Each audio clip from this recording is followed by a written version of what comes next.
This is Unicorn Horns Are Made of Candy, written by O. Calhoun, fandom's My Little Pony.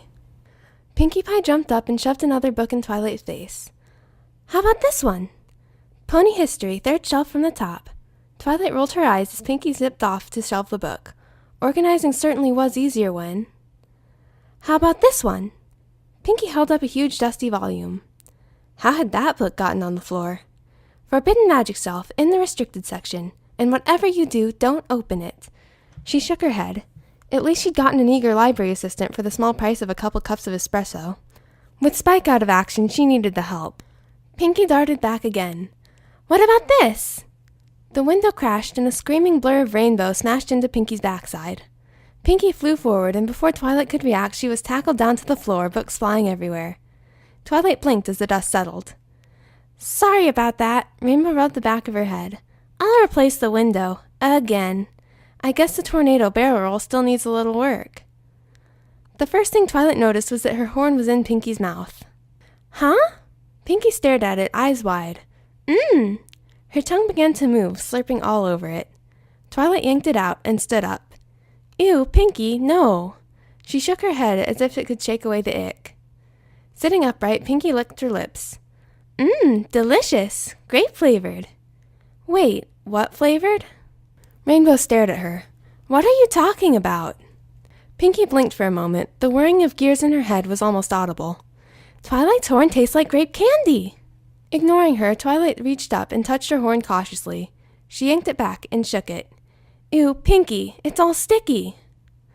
That is awesome, Rainbow laughed. Twilight, why does your horn taste grape? Twilight ignored Rainbow. Pinkie, you should never do that to any unicorn. The gears in Pinkie's head went into overdrive. Twilight wouldn't have been surprised to see smoke drifting out of her ears. Finally, Pinkie shook her head. It rattled. Wait, so all unicorns have candy horns? Her eyes went wide. Are they different flavors? I have to find out. Pinkie, no, you can't just...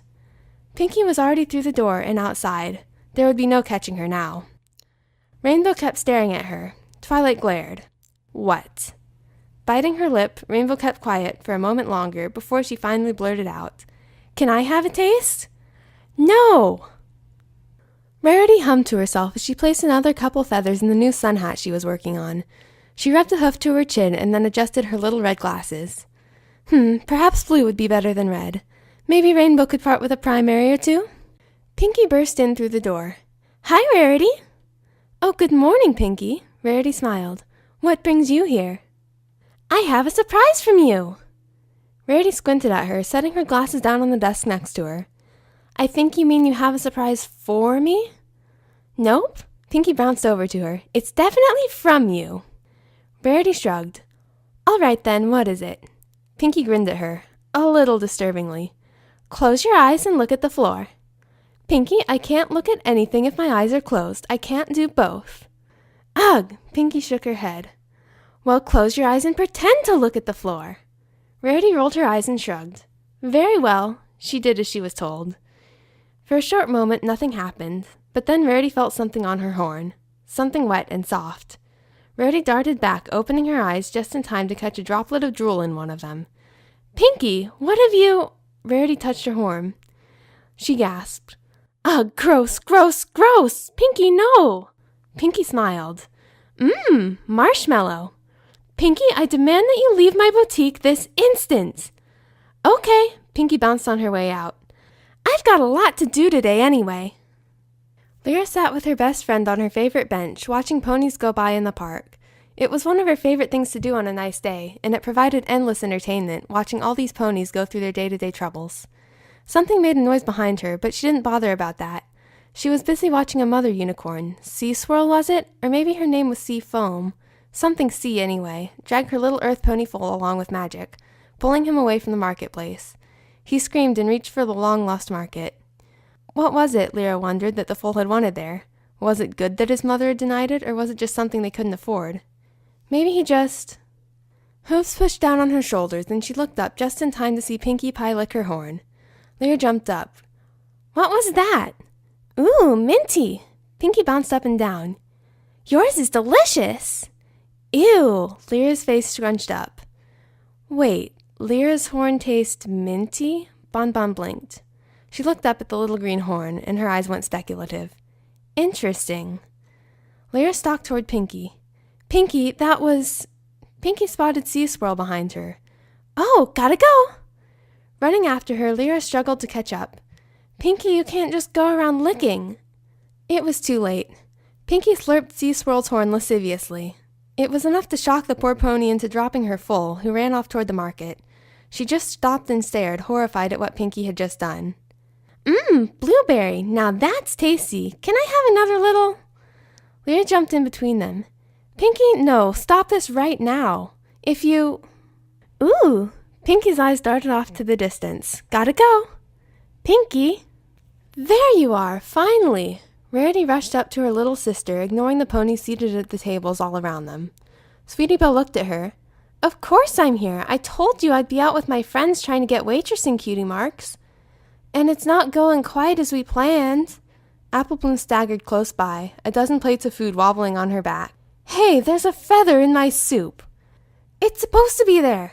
Scoodler rushed back toward the kitchen. I see, Rarity winced. Well, enough of that. I've got to get you home before... Before what? Sweetie Belle tilted her head to the side. Before... Out of nowhere, Pinkie darted out and gave Sweetie Belle's little horn a long lick.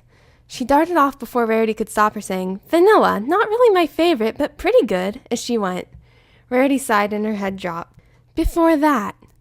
One of the patrons of the restaurant screamed. Pinkie's voice followed. Caramel! I am not leaving a tip, another voice commented. All three crusaders groaned in unison.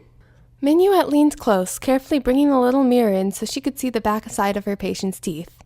Yes, just as she thought, several cavities spread out across the lower incisors.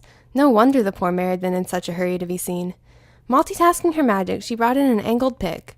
She'd need to clean them out thoroughly in order to see how deep the damage ran. With the amount of pain Lemonheart said she was in, it was probable that at least one of them went all the way to the roots, which would mean she would have to have a... Something licked her horn. She dropped her tools, thankfully not on the patient. They clattered to the floor. Pinkie stuck out her tongue grotesquely. Ugh, toothpaste! I hate toothpaste. They call you Colgate for a reason. My name is Minuet. She stomped. Something crunched. Looking down at her hooves, she saw that she had smashed her mirror. Great. Now they not only needed cleaning, she'd have to replace one. Pinkie, this is... I need something to get that flavor out of my mouth. Pinkie looked down at Lemonheart's. Lemon squirmed, but she couldn't get out of the chair fast enough to avoid Pinkie's tongue. That's better. Pinkie licked her lips and smiled. Tastes like lemons. I should have guessed. Minuet scowled at her. Pinkie, you are never allowed in my office again. Ha! Pinkie rolled her eyes. I never come here anyway. She bounced out into the lobby and out of Minuet's hearing. By the time Minuet had managed to calm down her patient and get a new set of tools, Twilight Sparkle burst into the exam room. Have you seen Pinkie? I heard she was headed this way, and she seriously needs a talking to. I'll say. Minuet shook her head and motioned for Lemon to sit back down. She was here a minute ago, disrupting my business and breaking all the sanitation rules. But which way did she go? Minuet shrugged. I didn't see where she went when she left the room. A sudden scream of, Eek! Trixie does not approve of this violation of her personal space, followed by an, Ooh, what is that? Raspberry? Outside of the window was enough to settle the question. Wings flapping to speed her up, Twilight rushed out through the lobby. Minuet shook her head and turned back to her patient. Okay, maybe now we can finally get back on track about that toothache. When Twilight finally found Trixie outside, the show mare was still seething. Trixie, Twilight called out, what are you doing back in Ponyville? Trixie sat down and crossed her front hooves. Getting violated, apparently. Twilight scanned around, but there was no sign of the perpetrator. Pinkie was here? Yes. Trixie's eyes narrowed and her scowl deepened. Trixie is busy planning an elaborate and satisfying revenge. You won't hurt her, will you? Twilight backed away a little. Not permanently. Twilight touched her own horn again. It was still sticky. Good enough for me. Did you see where she went? Trixie told her that if she was so enamored of Unicorn Horn, she should go to Canterlot. Trixie stood up and shook her head. Strands of her mane stuck to her horn. Perhaps she will lick a royal guard and they will throw her in a dungeon. She shuddered. Goddess, I hope so. Princess Celestia rolled the scroll tightly back together and filed it along with all her other letters from Twilight Sparkle.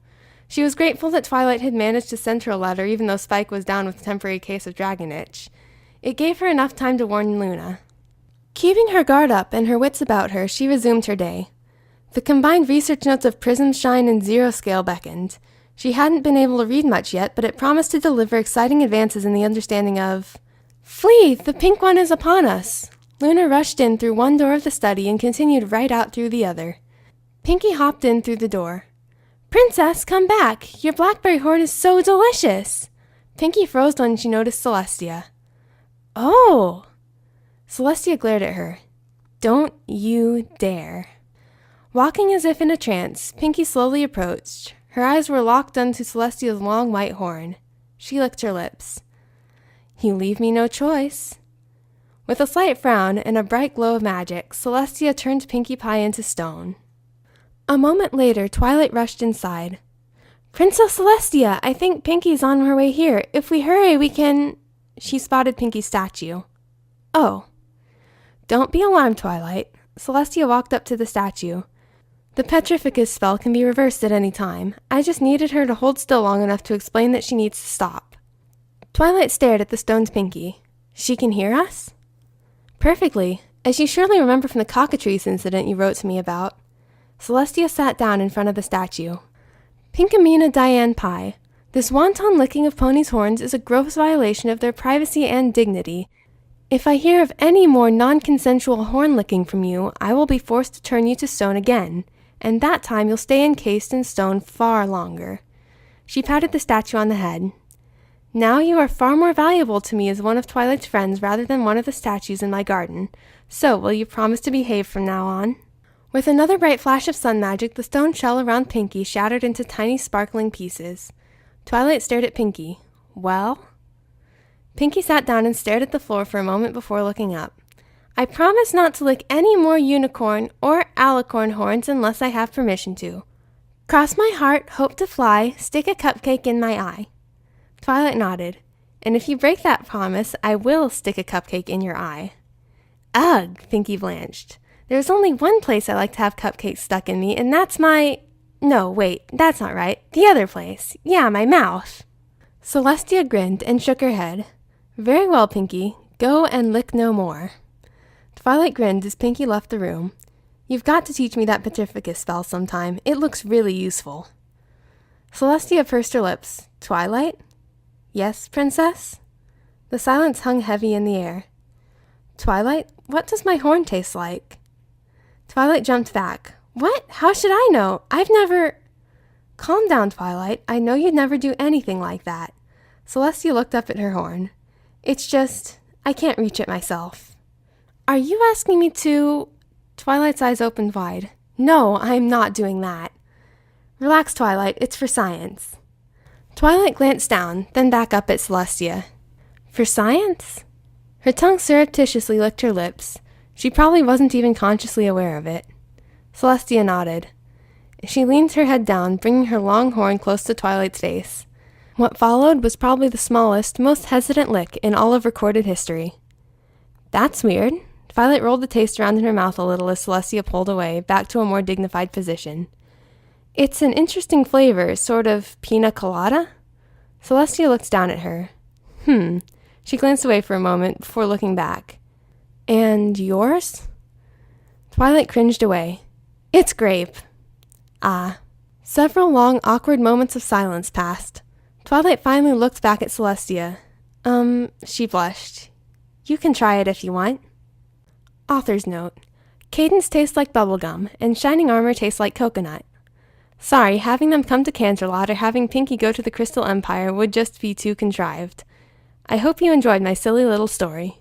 This has been Unicorn Horns Are Made of Candy, written by O. Calhoun. If you liked this, take a look at some of my other podfics. And if you have tips for better podfics or suggestions on what stories I should do next, leave a comment and I'll see what I can do. Thanks for listening!